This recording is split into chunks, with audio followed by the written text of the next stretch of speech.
Bienvenidos alumnos, nos encontramos nuevamente a través de estos videos educativos donde vamos resolviendo paso a paso diferentes situaciones problemáticas de temas y conceptos que conciernen a la materia Física 2. Y en este caso vamos a resolver un problema relacionado con el concepto de corriente eléctrica. El problema propuesto es el siguiente. Una corriente de 5 amperes corre a través de un alambre de cobre de calibre 12 que tiene un diámetro de 2,05 milímetros y de un foco. El cobre tiene 8,50 por 10 a la 28 electrones libres por metro cúbico. Las preguntas son: ¿cuántos electrones pasan por el foco cada segundo? ¿Cuál es la densidad de corriente en el alambre? ¿Con qué rapidez un electrón común pasa por cualquier punto dado del alambre? Y por último, si fuera a usarse un alambre con el doble de diámetro, ¿cuáles de las respuestas anteriores cambiarían? ¿Los valores aumentarían o disminuirían? Pasamos a resolver la primera de las preguntas, que dice ¿cuántos electrones pasan por el foco cada segundo? Para resolver esta cuestión debemos recordar la definición de corriente eléctrica, que es una definición macroscópica que define a la corriente como la cantidad de carga que atraviesa la sección de un determinado conductor por unidad de tiempo. Si de esa relación la escribimos en función de la carga en el conductor será la corriente por la cantidad de tiempo. En este caso, el problema nos propone que el alambre tiene una corriente de 5 amperes y que estudiemos la cantidad de electrones que pasan por cada segundo, por lo que tanto el tiempo a considerar será el de 1 segundo. Con esto obtenemos obviamente que la cantidad de carga en el conductor son 5 coulombs. Pero la pregunta es ¿cuántos electrones pasan por ahí? Entonces, para contestar eso, primero recordemos cuál era la carga que tenía un electrón, y si dividimos esta cantidad total de carga en la carga de un solo electrón, obviamente obtendremos la cantidad de electrones que pasan por el foco por cada segundo. Una vez resuelto esto, pasamos a la segunda pregunta. ¿Cuál es la densidad de corriente en el alambre? Recordando lo visto en teoría, densidad de corriente se definía como la cantidad de corriente dividida en el área que atravesaba esa corriente. Por lo tanto, en nuestro problema tenemos que considerar que estamos hablando de un alambre común y corriente cuya forma es una forma cilíndrica y cuya sección o área por la que pasan los electrones de la corriente tiene una forma circular, cuya área se calcula con la ecuación que tenemos en pantalla. Si combinamos ambas ecuaciones de la densidad de corriente y el área, obtenemos la siguiente relación, que reemplazamos los valores que nos propone el problema con la corriente de 5 amperes y el diámetro de 2,05 por 10 a la menos 3 metros. Con esos datos, si los reemplazamos y los calculamos con una calculadora, obtenemos que la densidad de corriente es de 1,51 por 10 a la 6 amperes por metro cuadrados. Una vez resuelto esto, pasamos a la siguiente pregunta. ¿Con qué rapidez un electrón común pasa por cualquier punto dado del alambre?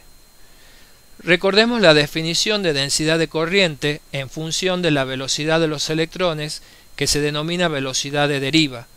Esta velocidad de deriva es la velocidad promedia que tienen los electrones al moverse dentro de un conductor cuando desde el exterior se genera un campo eléctrico que actúa sobre estos electrones. Al actuar sobre ellos ejercen fuerza sobre los electrones y esa fuerza les otorga una energía y la capacidad de poder salirse del átomo donde están los electrones y viajar hasta el átomo más próximo, hasta la última capa de valencia del átomo más próximo. Esta velocidad que tienen en promedio los electrones en hacer este movimiento de átomo en átomo se llama velocidad de deriva. Y aparece también en esta definición de densidad de corriente N, que N es la densidad de electrones libres por metro cúbico, es decir, cuántos electrones aportan los átomos del material que está conduciendo y cuántos de esos electrones hay si yo tomara un metro cúbico de ese material.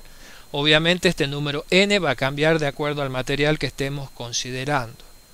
Si nosotros de esta expresión despejamos la velocidad de deriva y reemplazamos en función de los datos del problema, que son la densidad de corriente calculada previamente, el número de electrones libres por metro cúbico que está de dato en el problema y la carga que tienen esos electrones.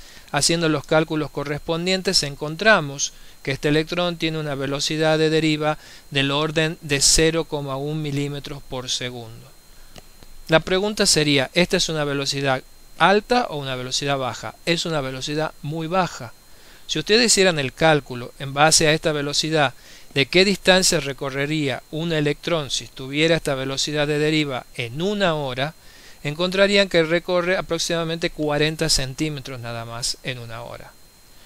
Entonces podría surgir la duda, pero si la corriente eléctrica es lo que hace funcionar los aparatos en mi casa, ¿por qué cuando yo los prendo los aparatos funcionan instantáneamente o cuasi instantáneamente? ¿Por qué al entrar a mi pieza y yo prendo con la llave de luz los focos de mi pieza, inmediatamente que yo acciono la llave, los focos se prenden? Si los electrones demoran tanto, ¿cómo puede ser que si yo hago funcionar la instalación eléctrica de mi casa, se prendan instantáneamente, por ejemplo, los focos de mi pieza? Porque lo que hay que tener en cuenta es que lo que es casi instantáneo es el campo eléctrico que se establece en el tendido eléctrico, en los cables que tengo para que se accione y funcione, por ejemplo, el foco de mi pieza en el techo. Cuando yo acciono la llave, lo que instantáneamente se genera en toda la instalación es el campo eléctrico que instantáneamente, o casi instantáneamente, digámoslo así, empieza a actuar sobre los electrones que están ya en las conexiones eléctricas en los cables. Entonces esos electrones inmediatamente reciben la señal de empezar a generar la corriente eléctrica, y entonces los electrones que están presentes, por ejemplo, en la configuración, en los elementos que forman el foco que está en el techo de mi pieza, esos electrones inmediatamente generan la corriente en el foco e inmediatamente se prende. Entonces no es que tengo que esperar que un electrón salga de la llave de luz y llegue hasta el foco para que el foco se prenda, sino que lo que yo genero casi instantáneamente es el campo eléctrico en la instalación. Y ese campo eléctrico actúa en todos los electrones de la instalación a la misma vez, y sobre todo los que están, por ejemplo, en el foco del techo de mi pieza, haciendo que se prenda casi instantáneamente. Recordemos que la llave de luz no es una fuente de electrones, no es como si salieran electrones de ahí para que funcionaran las cosas, sino que las cosas funcionan con sus propios electrones. Tengamos en cuenta también que la carga eléctrica no se crea ni se destruye, por lo tanto no puedo tener un enchufe o una llave eléctrica como una fuente de electrones, porque los electrones ya existen en todo el universo desde la creación en el Big Bang. Bueno, aclarado esto y visto qué significa este resultado, vamos con la última pregunta, que dice: si fuera a usarse un alambre con el doble de diámetro, ¿cuáles de las respuestas anteriores cambiarían? Y si los valores aumentarían o disminuirían. Indudablemente, si la corriente se mantiene la misma, la densidad de corriente va a disminuir, ya que depende del área, que se va a aumentar al doblarse el diámetro. Por lo tanto, la densidad de corriente disminuye. Y si la densidad de corriente disminuye, también lo hace la velocidad de deriva de los electrones. Sin embargo, el número de electrones no cambia, ya que la corriente es la misma. La cantidad de electrones que atraviesan el área de un conductor sigue siendo la misma. Bueno, esperamos que este problema haya sido de su agrado, la resolución se haya entendido. Siempre queda la posibilidad de rebobinar y volver a empezar, y estaremos en contacto a través de próximos videos. Un saludo para todos.